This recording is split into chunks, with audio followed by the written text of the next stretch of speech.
বাংলাদেশ অস্ট্রেলিয়ার সাথে যতই ভালো খেলুক, যতই অ্যাগ্রেসিভ খেলুক, যতই টপে থাকুক না কেন, বাংলাদেশ এই টেস্ট ম্যাচ কখনোই জিতবে না। পুরো কথাটা আগে শুনে নেন। না শুনেই তো বকাবকি শুরু করে দিবেন যে, "এই পাগল কি বলছে?" ভাই বিশ্বাস করেন, অনেকেই বলছেন যে বাংলাদেশ অনেক ভালো খেলছে, বাট খেলা হয় ২য় ইনিংসে। ২য় ইনিংসে যতই খেলা হোক না কেন, বাংলাদেশ কিন্তু এখন ১৫৩ রানের লিডে আছে অস্ট্রেলিয়ার এগেইনস্টে। অস্ট্রেলিয়ার ঘরের মাটিতে খেলা হচ্ছে, ডারউইনে খেলা হচ্ছে। এখন অনেক বাংলাদেশী সাপোর্টাররা আছেন যারা বলছেন যে বাংলাদেশ হয়তোবা ২য় ইনিংসে গিয়ে একদম কোল্যাপস করে যাবে, কিছুই পারবে না। সেটা করতেই পারে, সেটা অস্বাভাবিক কিছুই না। তাতে আমার কিচ্ছু যায় আসে না ভাই। ২৩ বছর পর অস্ট্রেলিয়ার মাটিতে বাংলাদেশ গেছে ক্রিকেট খেলার জন্য। তো সেইখানে গিয়ে বাংলাদেশের যে পারফরম্যান্স করা উচিত ছিল সেটা বাংলাদেশ করে নাই। ভারতের মতো দল যেখানে অস্ট্রেলিয়া খেলতে গিয়ে ৩৬ রানের মধ্যে অল আউট হয়ে যায়, সেইখানে বাংলাদেশ অস্ট্রেলিয়ার ঘরের মাটিতে অস্ট্রেলিয়ান ব্যাটারদেরকে নাকানি-চুবানি খাইয়ে ১ম ইনিংসে ১৯৮ রান অল আউট করে দিয়েছে। All credit goes to Bangladeshi bowler. কার কথা বলব? Hasan Mahmud, you beauty. হাসান মাহমুদের ৬ উইকেট ক্যারিয়ার সেরা। ৫৬ রান দিয়ে ৬টা উইকেট তুলে নিয়ে অস্ট্রেলিয়ার মতো টিমের এগেইনস্টে আনবিলিভেবল ভাই। কিছুদিন আগে হাসান মাহমুদ কাউন্টি খেলে এসেছেন। তিনি নিজেও সাক্ষাৎকারে বলেছেন যে তার এক্সপেরিয়েন্সটা অনেক কাজে লেগেছে। তো যাই হোক, হাসান মাহমুদকে নিয়ে কথা বলতে গেলে একটা আলাদা ভিডিও করতে হবে। ৫৫ রান দিয়ে ৬ উইকেট নিয়ে ক্যারিয়ার বেস্ট ফিগার কিন্তু তিনি অর্জন করেছেন অস্ট্রেলিয়ার এগেইনস্টেই। তারপরে আসেন, অস্ট্রেলিয়া যখন ১৯৮ রানে অল আউট হয়ে গেল, বাংলাদেশের ১ম যে চ্যালেঞ্জটা ছিল সেটা হচ্ছে ইনিশিয়াল যে মুভমেন্ট থাকে বোলিংয়ের, ইনিশিয়াল যে সুইং, যে কাটারগুলা থাকে বোলাররা করবে। আর বোলাররা তো আর যেন তেন বোলার না ভাই। Pat Cummins, Mitchell Starc, Josh Hazlewood, এই ৩ টা বারুদের গোলা নিয়ে অস্ট্রেলিয়ার বোলিং লাইনআপ। তার সাথে ক্যামেরন গ্রিন, ভিউ ওয়েবস্টার এবং ন্যাথান লিয়ন তো আছেনই। তো এই বোলিং লাইনআপ নিয়ে বলার কিছু নেই। মানে অস্ট্রেলিয়া তাদের ফুল স্ট্রং সাইড কিন্তু বাংলাদেশের এগেইনস্টে নামিয়েছে, যেহেতু এটা ওয়ার্ল্ড চ্যাম্পিয়নশিপ অফ টেস্ট। অনেকেই সমালোচনা করছিলেন যে বাংলাদেশের এগেইনস্টে কেন এত স্ট্রং সাইড অস্ট্রেলিয়াকে নামাইতে হবে? এটা অস্ট্রেলিয়ার অনেক সাবেকরাও বলেছেন। এখন হয়তো তাদের মুখে একদম তালা লেগে গেছে। তারা বুঝতে পারছে যে বাংলাদেশের এগেইনস্টে অস্ট্রেলিয়ার যদি আরও কোনো ভালো একাদশ থেকে থাকতো, তাদেরকে নামাইলেই হইতো। কে ভাবছিল যে এই দলটা টেস্ট খেলার আগে একটা প্রস্তুতি ম্যাচ খেলেছিল অস্ট্রেলিয়ার একটি টিমের সাথে। সেই টিমের এগেইনস্টে ১ ইনিংস এবং ৫৪ রানেই একটা ইনিংসে অল আউট হয়ে গেছে। তো কে ভাবছিল যে এরকম একটা জায়গাতে গিয়ে এরকম একটা পারফরম্যান্স করবে বাংলাদেশের ব্যাটাররা?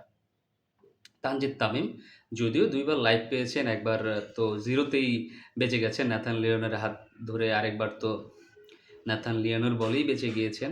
তো ২ বার লাইভ পাওয়ার পরে কিন্তু তানজিদ তামিম ১০১ রানের একটা ভালো সূচনা করেছেন। অ্যাজ এ ওপেনার তার ক্যারিয়ারের ২য় টেস্ট ম্যাচ খেলতে নেমেই কিন্তু তিনি এই সেঞ্চুরির দেখাটা পেয়েছেন। তো তানজিদ হাসান তামিমের যে টেম্পারমেন্ট আছে সেটা দেখলে বোঝা যায়। কারণ অলমোস্ট ২০০ বল ফেস করেই কিন্তু তিনি তার এই শতকটা তুলে নিয়েছেন।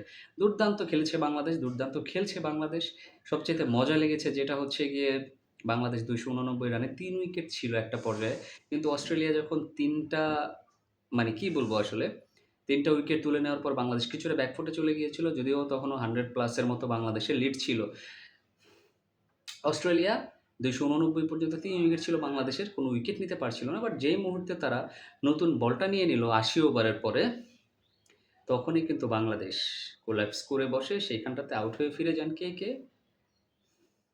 নাজমুল হাসান শান্ত, লিটন কুমার দাস এবং মুশফিকুর রহিম, এবং ৩ জনেই কিন্তু স্মিথের কাছে ক্যাচ দিয়ে আউট হয়েছেন, মানে স্লিপ করিডোরে আউট হয়ে ফিরে গিয়েছেন।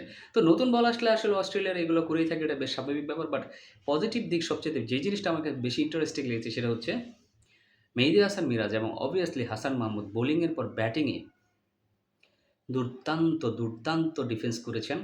Starc, Hazlewood, Pat Cummins, Nathan লিওনের মতো বোলারদেরকে হাসান মাহমুদ যেইভাবে একাই ১২-১৩টা ওভার খেলে দিয়েছেন, আজকের দিন শেষে বাংলাদেশের সংগ্রহটা কিন্তু অনেকাংশে বেড়ে গিয়েছে। দিন শেষে বাংলাদেশ ১৫৩ রানের একটা লিড নিয়েছে। আগামীকালকে যদি বাংলাদেশ খেলতে নেমে এই লিডটাকে আমি তো বলব ভাই ২৫০ পর্যন্ত নিয়ে যাক। আমি তো সেটাই চাইবো। বাট অস্ট্রেলিয়া বলে কথা। আমি জানি না কালকে সকালে হয়তো ১০ রানেও বাংলাদেশ অল আউট হয়ে যেতে পারে।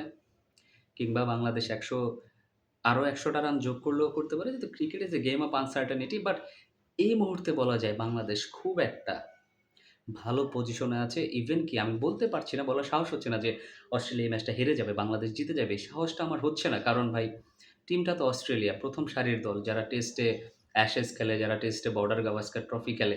তো এই ধরনের একটা টিমের এগেইনস্টে বাংলাদেশের যে এই পারফরম্যান্স সত্যিকার অর্থেই গর্ব করার মতো একটা বিষয়। ২৩ বছর পর বাংলাদেশ অস্ট্রেলিয়ায় ক্রিকেট খেলতে গেছে।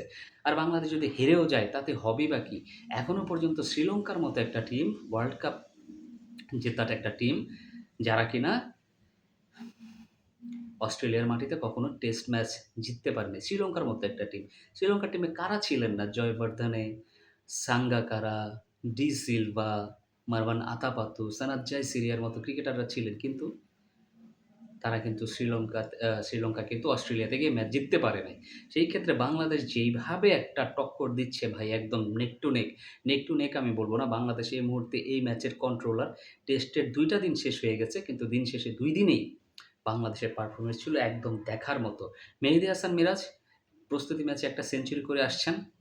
এই ম্যাচটাতেও কিন্তু প্রায় 30+ রান করে ফেলেছেন। আমি হোপফুলি আমি চাইবো যে মেহেদী হাসান মিরাজ আরও ৩০-৪০ টা রান করুক। তিনি একা হোক বা যেভাবে হোক ব্যাট চালিয়ে হোক আরও ৩০-৪০ টা রান যদি করে আর বাংলাদেশের লিডটা যদি ক্লোজ টু 200 হয়, এনিথিং ক্যান হ্যাপেন ভাই। যেকোনো কিছু ঘটে যেতে পারে। তো আপনারা বাংলাদেশকে হারান বা জেতান, বাংলাদেশ হারুক বা জিতুক, যতই ভালো খেলুক বাংলাদেশ জিতবে না, যতই বলেন না কেন, আমি কিন্তু ভাই এই খেলাতে বেশ সন্তুষ্ট বাংলাদেশের। আমি এটাই চেয়েছিলাম ১ম থেকে যে বাংলাদেশ জিতুক বা হারুক বাট লড়াই করে হারুক। আর জিতলে তো ভাই কোনো কথাই নাই। সোনায় সোহাগা একটা রেকর্ড হয়ে যাবে বাংলাদেশের জন্য। দর্শক আপনাদের কি মনে হয়? আপনাদের গুরুত্বপূর্ণ মতামত অবশ্যই কমেন্টস বক্সে জানাবেন। সবাই ভালো থাকবেন, সুস্থ থাকবেন। আসসালামু আলাইকুম।